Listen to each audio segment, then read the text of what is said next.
Delegação atleta hamutuk na Insanolo Resingida, filha ricas mai Timor-Leste, foi participa e evento internacional Olympic Paris tinandei Hunrua Ronaldo Resingha. Segundo vice-sewentel Mateus da Cruz, liu-se conferência imprensa quarta-feira, Loron Ronaldo Resingwalo fulang agosto tinangnei, e a Comitê Olímpico Nacional Timor-Leste seweniteli. Delegação atleta nebeba participa e evento internacional Paris ne hamutuk sirana Insanolo Resingida. Noni Hato agradece ao governo e ao Ministério da Juventude e Desporto, Arte e Cultura. Também apoia o orçamento da delegação Tomac, onde participa em evento refere. Tomac, agora a participação da delegação Timor-Leste em Jogos Olímpicos Paris.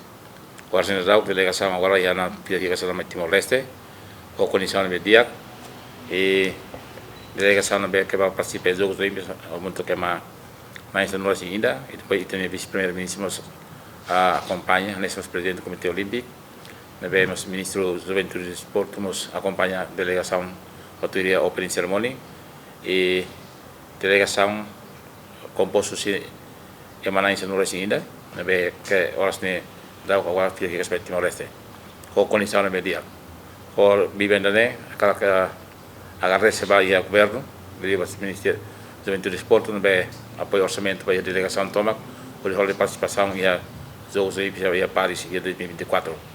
Nós vamos para participar no terceiro, nós somos Telcomcel, nós temos apoio equipamentos valores que vai a delegação, vai a Jogos Olímpicos e Paris. Hoje nós temos formado que a delegação toda vai Timor, com condição de dia e atletas que continuam a fazer preparação para eventos de Tirmai. Nós temos aquela informa público com a participação dos Jogos Olímpicos e a Paris. A federação Tolu na que a parte da competição na que a de Paris, a Federação Taekwondo, atletismo e natação, já compete o dia e a prestação na que se reta e lá de atleta e lá de dia vai ver o comportamento, a atividade que tem toma que a Paris reta apoio teve se muçulmanai e condição e a Olímpico bilhete por todo dia para a delegação Timor-Leste na pela parte dos Jogos Olímpicos e a Paris e a 2024 né.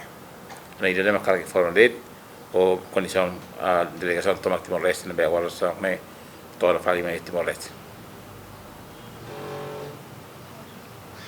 Atleta da Federação Tolonema, Canessa Federação Taekwondo, Atletismo, inclui Federação Natação, Macabatuir Competição e Olympic Paris Tinangue. A reportagem Nova Magno, Televisão Timor Post. Janela Informação ba Emogoto. Atua tem informação atual dia Clio.